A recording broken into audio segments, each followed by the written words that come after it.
He's probably best known as host of Bill Moyers' Journal on PBS. But during his distinguished career, Oklahoma-born, Texas-educated Bill Moyers has been one of the dominant voices in what he calls the conversation of democracy. With degrees in journalism and divinity, the ordained Baptist minister served as Deputy Director of the Peace Corps, press secretary for President Lyndon Johnson, and publisher of Newsday before beginning his broadcast journalism career in 1971. Moyers has served as chief correspondent for CBS Reports, senior news analyst for CBS News, and hosted many highly acclaimed public television programs. He's also a best-selling author. Bill Moyers is a gifted storyteller who combines courageous journalism with plain-spoken independent analysis to create programs that challenge viewers to think. He has peeled back the spiritual, emotional, and historical layers of our culture, and his erudite populism often focuses on the influence of privilege, money, and power. Moyers' vigorous examination of ideas has made him at times a controversial figure, while also being an inspiration to loyal and appreciative fans. After more than 40 years and 30 Emmy Awards, Bill Moyers has solidified his place as one of the nation's most influential journalists. Here is Bill Moyers on the record.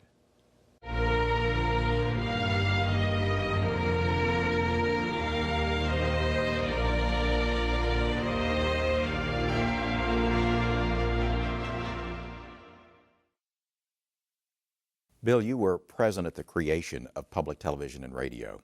You have stayed with it over the years. Although you have departed from time to time, you keep coming back. Why? It's my home. It's my professional home. Yes, I was at CBS for 2 years as the senior correspondent on the old Edward R. Murrah documentary series, the famous series CBS Reports.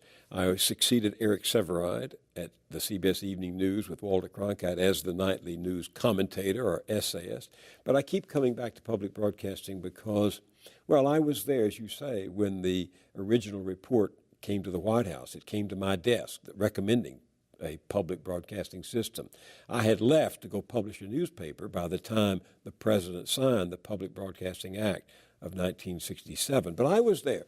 And President Johnson and all of us believed that although there were only 3 networks at the time, CBS, ABC, and NBC, there should be one network that was free of commercials and commercial values, that looked out. You could tell a lot about a reporter, an interviewer, a producer, if you know whether they see the audience out there as consumers or citizens.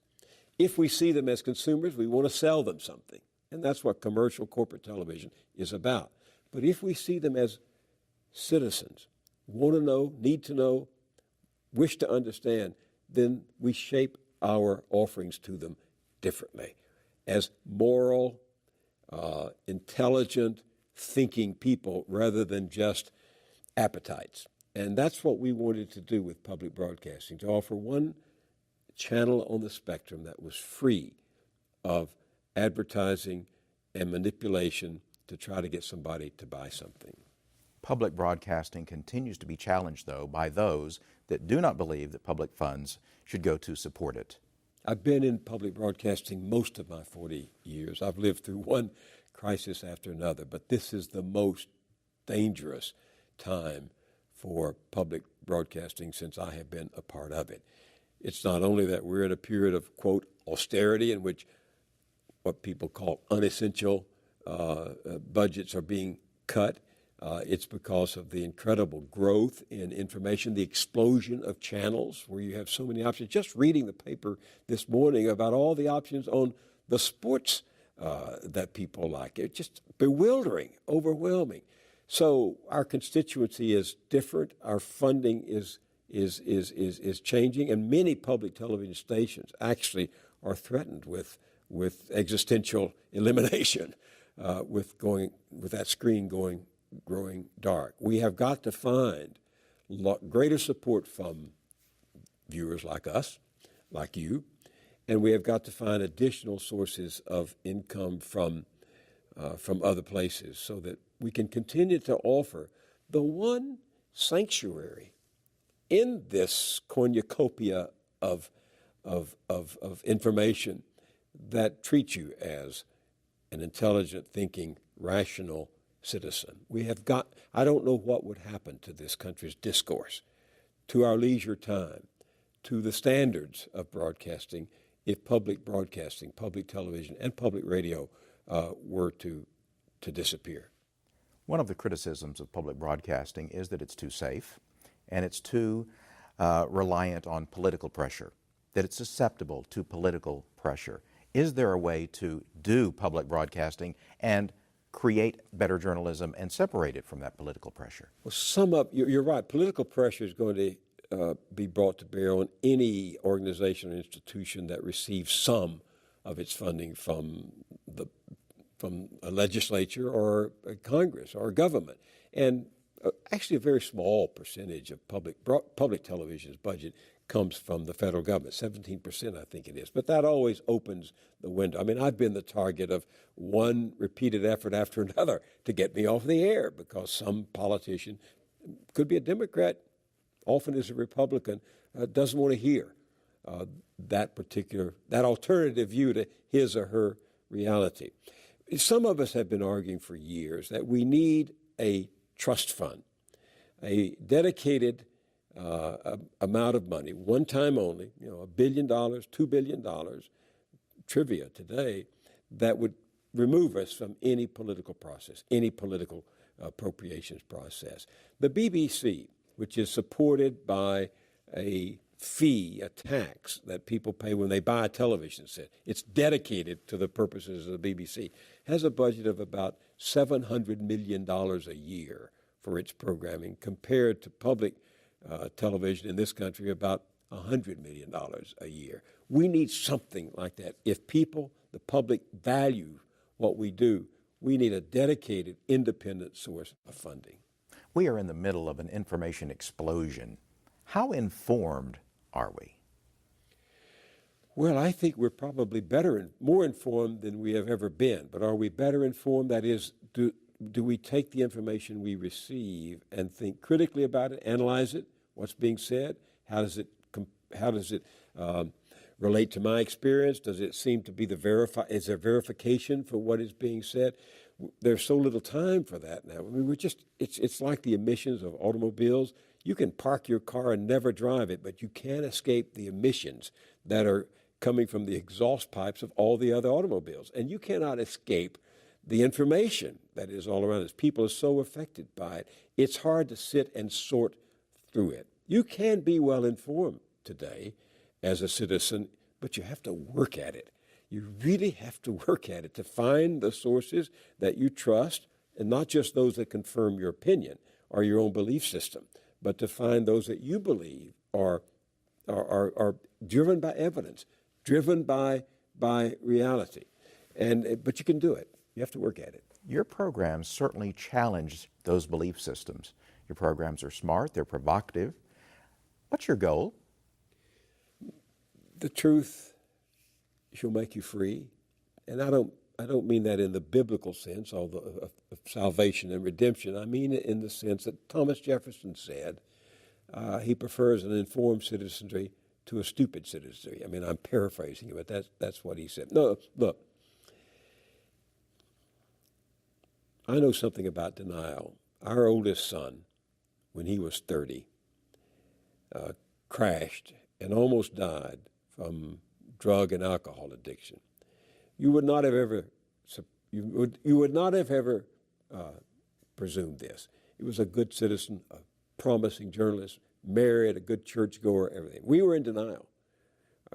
His behavior became weird, but we thought it was just trouble at home. And the day before he crashed, I took him to lunch. I said, "Something wrong with you?" He said, "Oh, no, I'm just having problems at home." And the next day he disappeared 3 times. We pulled him out of a crack house, once with policemen with their guns drawn in Atlanta, where he was working for CNN. And we learned that denial can destroy an individual. Denial about addiction can destroy an individual, can destroy a family, can destroy a country, too, if we're in denial about the problems we have created for ourselves. I grew up in the South. We were in denial about slavery. Took a bloody civil war and 100 years of Jim Crow before we actually changed the reality of slavery. I was in the Johnson White House.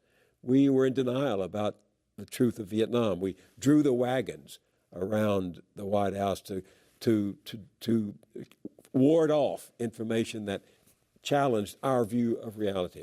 What I'm trying to do with whatever I do as a journalist is to help people overcome their denial about, it's like a doctor will tell you the truth if he's a good or she's a good doctor about your cancer. Won't say, well, I think it's a headache. Take a couple of aspirin. Or we'll come back to see me in a month. We'll talk about it. If a doctor thinks you have cancer, you want the doctor to tell you. I feel that way about democracy. If our economy is not working for everyday people, we need to know about it. And we need to know why. If the war in Afghanistan is not going well and is costing $1 trillion, we need to know about it. We can't afford to be in denial anymore. The time's running out with this country. I saw a headline in the Financial Times, U.S. needs to manage its decline. Headline in the Wall Street Journal a few months ago, the end of optimism. I mean, we are facing problems that if we don't solve, will make this a far less desirable place for our children and our grandchildren. One of them is, of course, the decline of the middle class.